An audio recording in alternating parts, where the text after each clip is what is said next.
अभी मैं assistant professor हूँ और क्योंकि मध्य प्रदेश छत्तीसगढ़ स्टूडेंट जो कार्यक्रम हमारा है मैक सेवा, इसमें मैं बहुत पहले से आ रहा हूँ और इंद्रलाल पटेल जो है और उससे पहले भी जो बहुत सारे इसके अध्यक्ष हुए, वर्तमान में भी जो भी कमेटी इसको संभाल रही है, मैं इस कार्यक्रम को अपने नजरिए से देखता हूँ, परंतु छोटे जैसे और कह दूँ कि इस कार्यक्रम के सम्मानीय अध्यक्ष इसमें मौजूद हैं जो आने वाले थे, परंतु मैं पहले आ गया। मैं माफी चाहता हूँ सर आपसे। आदरणीय हमारे विभाग के डॉक्टर नवल भूषण मिश्रा जी और प्रोफेसर सराफ जी और लाइब्रेरियन साहब जैन साहब और एक और लाइब्रेरियन साहब बैठे हैं, आदरणीय मैडम, सभी मैडम और सभी सर, मुझे सबके नाम नहीं पता है, इंद्रलाल पटेल और आप लोगों की जो न्यू जनरेशन टीम है, सभी को मैं बहुत बहुत आभार व्यक्त करता हूँ, धन्यवाद देता हूँ आपने मुझे बुलाया इस बार। और साथ ही संस्कृत विभाग के गायक चंद्रभक्त त्रिपाठी, मुझे तुम्हारा जो गाना है मैं तुमको लॉ फैकल्टी में रेगुलर बुलाऊंगा, तो सभी को धन्यवाद और सबको ये शुभकामनाएं मेरी तरफ से कि छत्तीसगढ़ और मध्य प्रदेश का निर्माण जो है आगे के लिए हुआ था। जब हम छत्तीसगढ़ और मध्य प्रदेश की बात करते हैं तो हमारी नसों में बहने वाला खून है वो हमको याद आने लगता है कि हमारी नसों में छत्तीसगढ़ और मध्य प्रदेश का खून बह रहा है।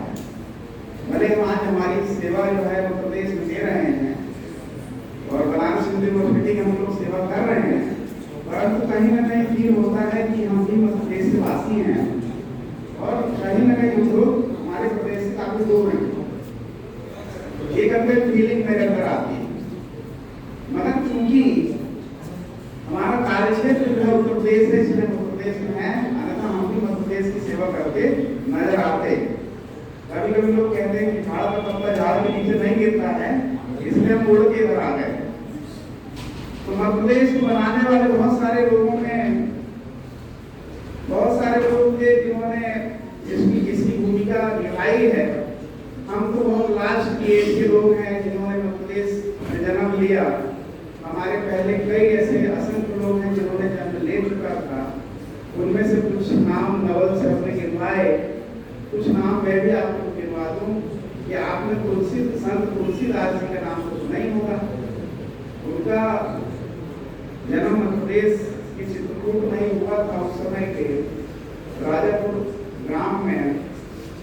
और संत नामदेव आपने नाम सुना होगा, रविदास जी के कार्यक्षेत्र भले उत्तर प्रदेश रहा, मतलब मध्य प्रदेश को उनको बहुत जाना माना जाता है।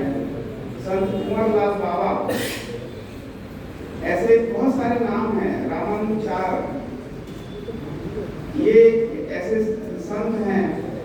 इसके अलावा कुछ ऐसे राष्ट्र नायक जिनके नाम सबने लिए थे, चंद्रशेखर आजाद जिनका बहुत महत्वपूर्ण भूमिका है, रानी लक्ष्मीबाई का नाम आप लोग जानते ही हैं, और कुछ नाम जैसे तात्या भीम का नाम रह गया है, इनका बहुत महत्वपूर्ण योगदान हम लोगों को देखने को मिलता है जब अंग्रेजों के खिलाफ संघर्ष किया गया था। अवंतीबाई लोधी ये वीरांगना है हमारे यहाँ की। राजा शंकर सभा जिनका कार्यक्षेत्र मुख्यतः छिंदवाड़ा था। रघुनाथ सभा जिनका सबने नाम दिया भी। वीर नारायण सिंह मांडवी ये भी हमारे यहाँ के जो है आंदोलनकारी रहे हैं।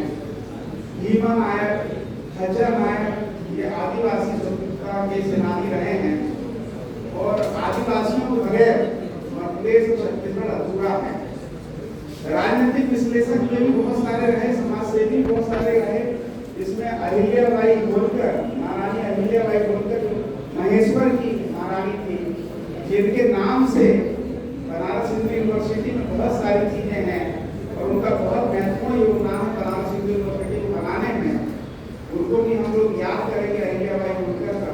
तो यशवंत राव होलकर जो इंदौर के राजा थे, राजा भोज को कौन नहीं जानता, पंडित रविशंकर शुक्ल को कौन नहीं जानता, डॉक्टर शंकर दयाल शर्मा जी जो हमारे राष्ट्रपति रहे हैं, इनको कौन याद नहीं करना चाहेगा। अटल बिहारी वाजपेयी जी को अरविंद घोष को कौन याद नहीं करना चाहेगा, ओशो साहब को कौन याद नहीं करना चाहेगा, महादेवी वर्मा, हरिशंकर परसाई, मुक्ति घोष, माखनलाल चतुर्वेदी का सर ने बहुत लंबा चौड़ा बखान कर दिया है, बाल कवि बैरागी, शरद जोशी, ऐसे बड़े बड़े विद्वान। और छत्तीसगढ़ के विद्वानों में गुरु घासीदास जो संत थे उनको भी हम नमन करते हैं, बालक दास जी को नमन करते हैं, श्रृंगार दास जी को नमन करते हैं।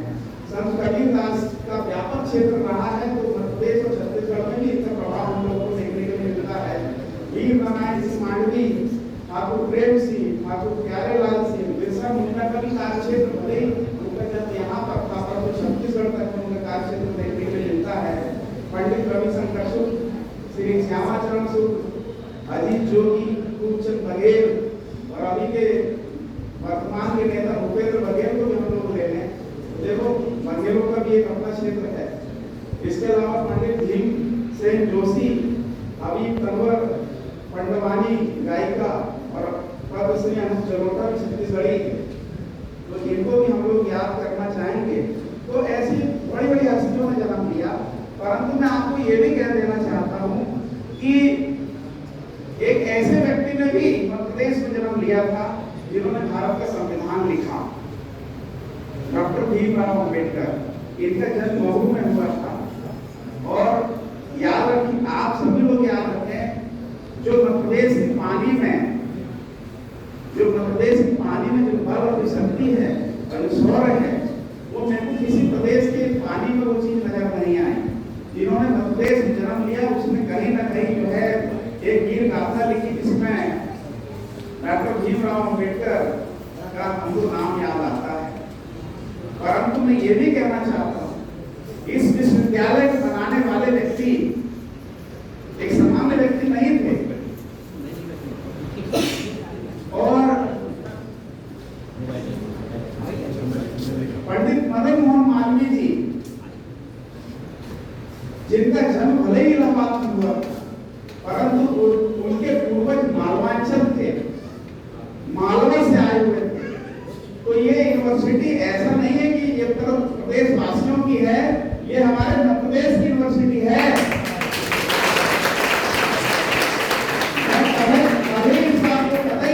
स्वीकार कर सकता ये मध्य प्रदेश की यूनिवर्सिटी नहीं है, ये हमारी यूनिवर्सिटी है। ये मालवीय जी के पूर्वज यदि मालवांचल से नहीं आए होते तो आज ये काशी हिंदू विश्वविद्यालय खड़ा नहीं होता। इस बात को आप नोट करें। तो मैं ये मानता हूँ कि हमारी यूनिवर्सिटी है। अब एक चर्चा और चल रही थी कि सेंट्रल यूनिवर्सिटी बनना चाहिए, मध्य प्रदेश की कुछ कहानियों की चर्चा है। मैं ये कहना चाहता हूँ कि सागर यूनिवर्सिटी हमारे यहाँ सेंट्रल यूनिवर्सिटी है और एक अनुसूचित जाति जनजाति शायद अमरकंटक यूनिवर्सिटी सेंट्रल यूनिवर्सिटी है। मैं ये कहना चाहता हूँ कि रानी दुर्गावती सेंट्रल यूनिवर्सिटी हुए ना हुए, बरकतुल्लाह यूनिवर्सिटी जो है वो सेंट्रल यूनिवर्सिटी हुए ना हुए, या डीएवीवी जो है सेंट्रल यूनिवर्सिटी हुए ना हुए, और रीवा यूनिवर्सिटी